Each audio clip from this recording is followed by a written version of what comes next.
আজ সুন্দর তিথি, হরিবাসর তিথি।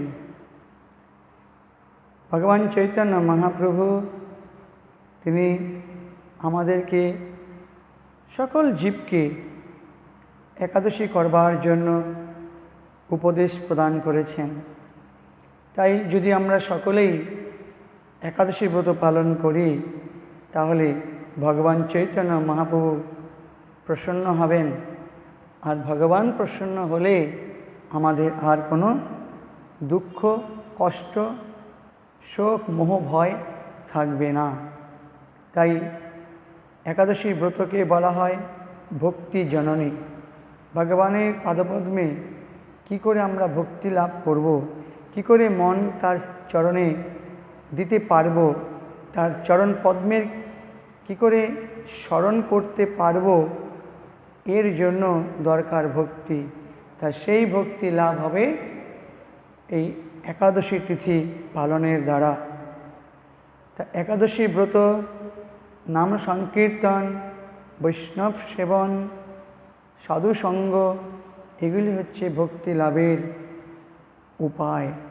আমাদের মধ্যে ভক্তি নাই, আছে শুধু ভোগবাদ। তাই ভগবান চৈতন্য মহাপ্রভু তিনি আমাদেরকে অহৈতুকী কৃপা করেছেন যে কোটি কোটি মুক্ত মধ্যে দুর্লভ এক কৃষ্ণ ভক্ত। কৃষ্ণ ভক্ত হওয়ার জন্য আমরা চেষ্টা করছি যাতে গুরুদেবের আনুগত্যে যেন কৃষ্ণ ভক্তি লাভ করতে পারি। তাই নাম সংকীর্তনের উপরে জোর দিতে হবে বেশি। ভক্তিবিনোদ ঠাকুর তিনি একজন ডিস্ট্রিক্ট ম্যাজিস্ট্রেট হয়ে তিনি আমাদেরকে দেখিয়ে দিয়েছেন আচরণ করে যে একজন ডিস্ট্রিক্ট ম্যাজিস্ট্রেট তার সমস্ত অফিসের কার্য কমপ্লিট করে তারপরও তিনি 1 লক্ষ নাম জপ করেছেন, নামর্থ প্রচার করেছেন, গ্রন্থ লিখেছেন, ভাগবত সম্মেলন করেছেন।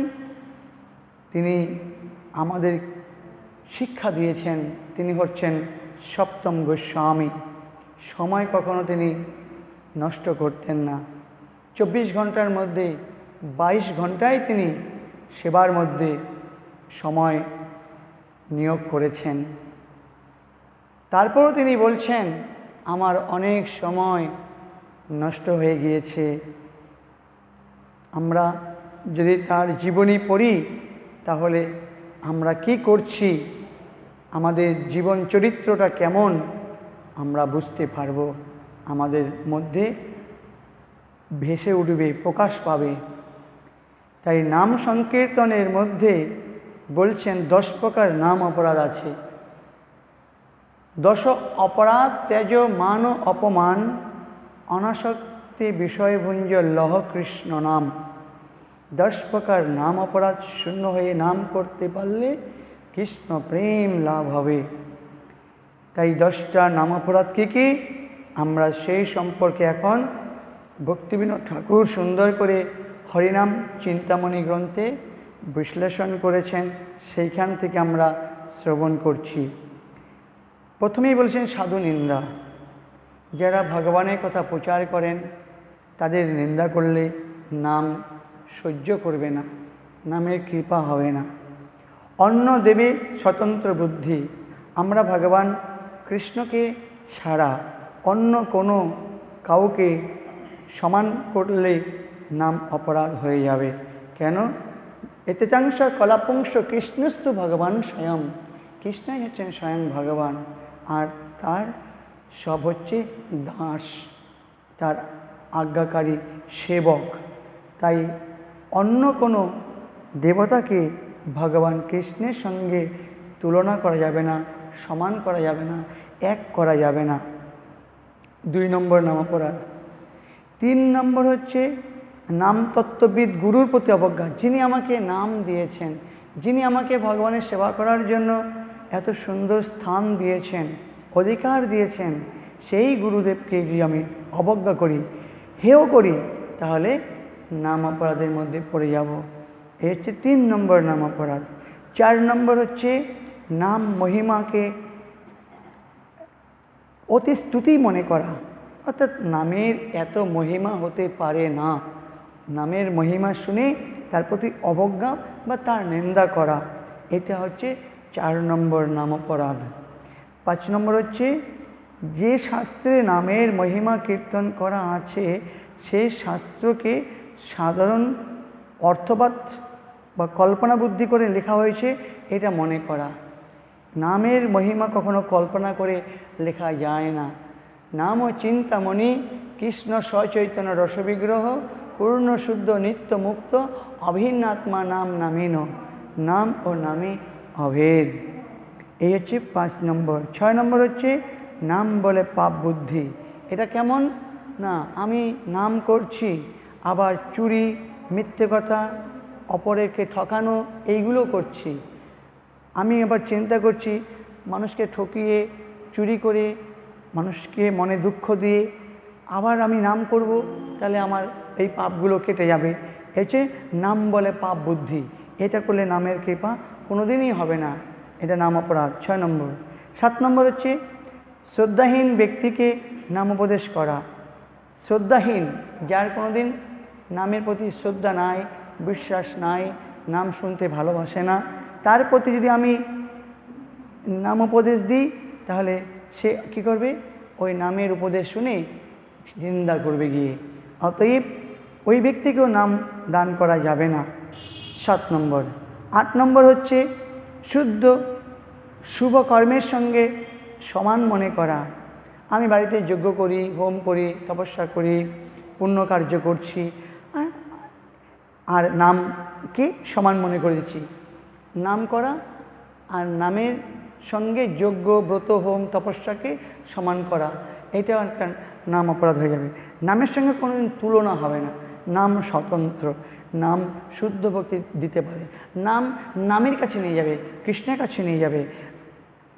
তাই নামের সমান কেউ নাই।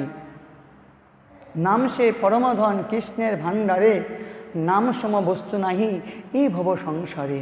নামের সমান বস্তু কৃষ্ণের ভাণ্ডারে নেই। এটা হচ্ছে 8 নম্বর। 9 নম্বর হচ্ছে নাম গ্রহণ বিষয়ে অনবধান।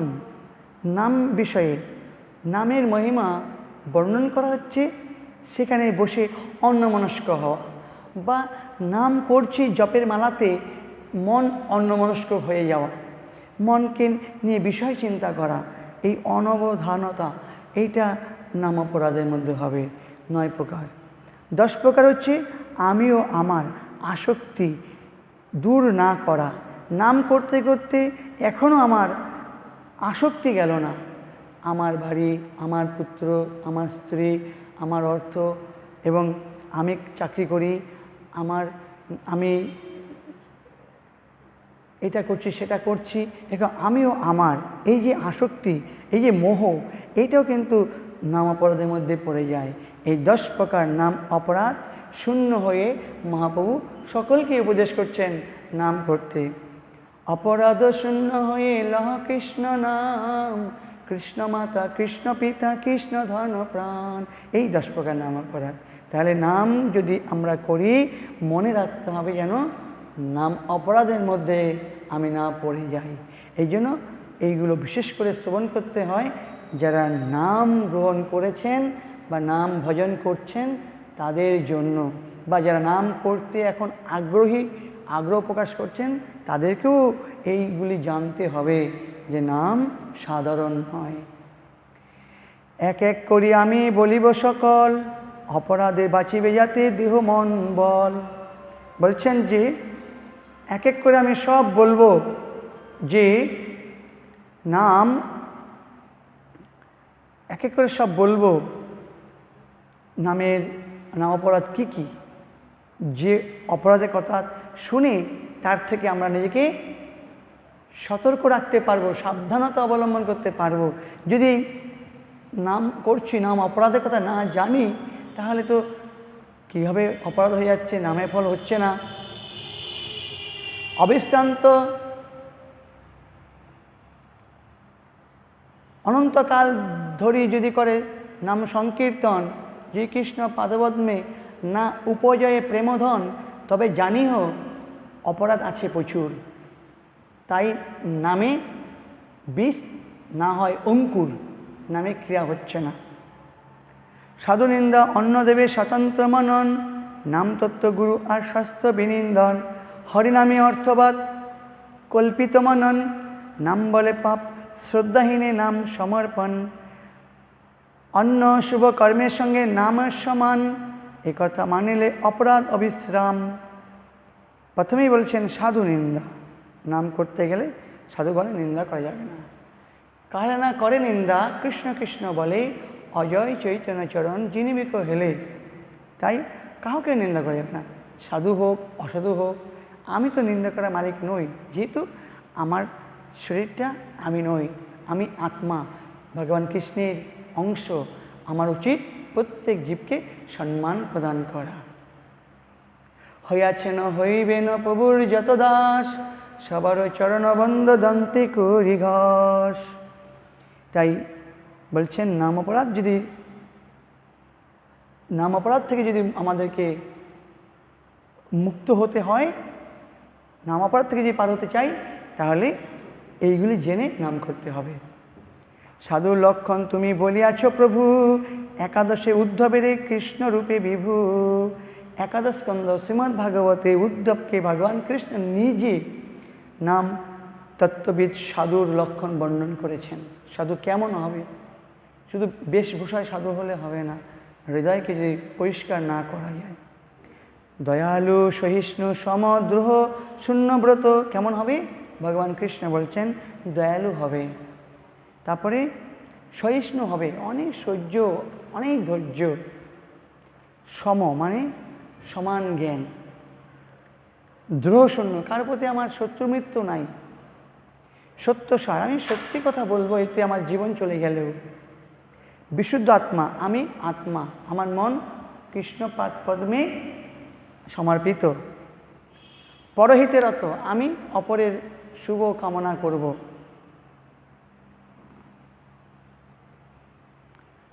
কামে অক্ষুব্ধ চিত্ত, কামনা দ্বারা আমার মন যেন ক্ষোভিত না হয়, শান্ত থাকা। অকিঞ্চন, আমার কৃষ্ণ প্রেমভক্তি ছাড়া বাহ্যিক কোনো ধনের আমার প্রয়োজন নাই। যদিও আসে, তার প্রতি আমার কোনো মোহ বা আসক্তি নেই। মৃদু মানে সবসময় মৃদুভাষী, মৃদু ব্যবহার, কোমল। শুচি পবিত্রতা, এঁঠো কাটা, স্নান আহ্নিক, পবিত্র থাকা, মনকে শুদ্ধ রাখা।